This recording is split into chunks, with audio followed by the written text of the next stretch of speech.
Horas, kita bertemu kembali dengan renungan harian Carpe Diem, edisi hari ini Kamis 17 Maret 2022. Kiranya di hari ini damai sejahtera Allah yang melampaui segala akal, memelihara hati dan pikiranmu di dalam Kristus Tuhan kita.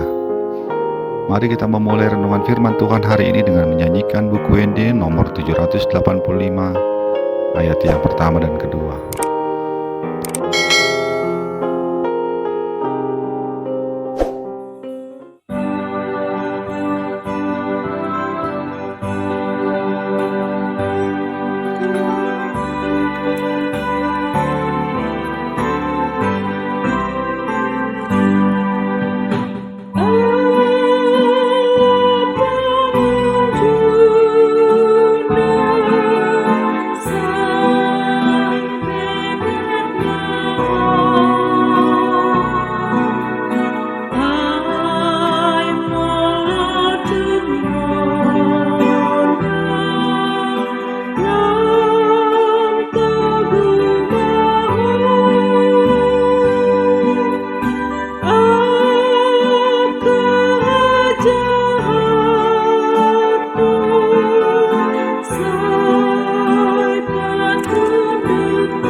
Ayat harian dalam Almanak KKBP hari ini tertulis dalam Markus 14 ayat yang ke-22.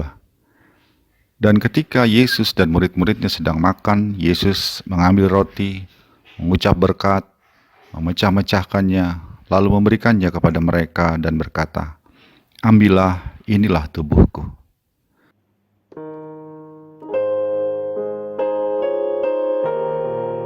Saudara yang dikasihi Tuhan, perayaan Paskah bagi orang Yahudi adalah suatu momen spesial. Dalam perayaan Paskah mereka bersuka cita mengingat janji dan penggenapan janji Tuhan, melepaskan mereka dari maut titah ke-10 yang diturunkan Allah kepada bangsa Mesir, yaitu anak sulung mati. Janji kelepasan itu ditandai dengan darah dan anak domba yang dioleskan di palang pintu rumah orang-orang Israel. Dan daging anak domba itu menjadi daging Paskah yang dimakan bersama di rumah mereka. Janji keselamatan dari Allah kemudian diperbaharui di dalam diri Yesus Kristus.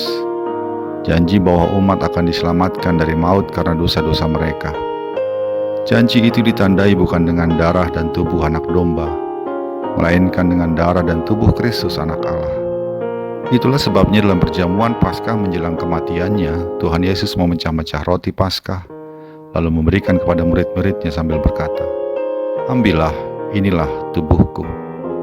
Dengan tindakan dan perkataan itu Tuhan Yesus menyatakan bahwa perjanjian keselamatan dari Allah bagi umat diperbaharui dan ditandai dengan darahnya dan tubuhnya yang dikorbankan di kayu salib. Dan gereja diperintahkan Tuhan untuk melaksanakan perjamuan itu, untuk mengingat akan Kristus, Sang Domba Allah yang dikorbankan untuk keselamatan kita. Sahabat Carpe Diem yang dikasihi Tuhan, Kristus telah mati bagi kita sebagai korban yang disembelih sekali untuk selamanya bagi keselamatan kita. Setiap kali kita menerima roti dan anggur perjamuan kudus, kita menerima janji keselamatan itu, janji yang digenapi pada saat nanti ketika Kristus datang kembali. Roti yang kita terima di saat perjamuan adalah roti yang sudah dikuduskan Allah untuk menjadi tanda bahwa kita menerima bagian dalam keselamatan yang diberikan Allah melalui pengorbanan tubuh Kristus. Oleh karena itu, jangan pernah ragu menerima perjamuan kudus yang dilayankan Allah sendiri melalui gerejanya. Sebab perjamuan kudus bukanlah ritual yang menyeramkan, namun ritual yang penuh sukacita, karena di dalamnya dinyatakan jaminan keselamatan bagi mereka yang menerimanya. Amin.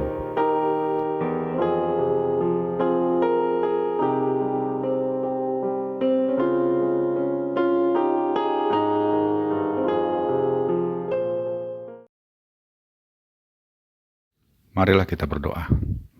Ya Yesus, Anak Domba Allah, kami panjatkan terima kasih kami kepadamu. Karena kasih-Mu yang besar, Engkau telah mati bagi kami menjadi jaminan janji keselamatan dari hukuman karena dosa-dosa kami. Mampukanlah kami selalu mensyukuri kasih-Mu melalui kehidupan dalam iman yang memuliakan Engkau dan mensyukuri segala kasih-Mu. Dalam nama Yesus Kristus kami berdoa. Amin. Kasih karunia dari Allah Bapa, anugerah di dalam Yesus Kristus Tuhan kita, dan persekutuan dengan Roh Kudus menyertai engkau sekarang dan selamanya. Amin.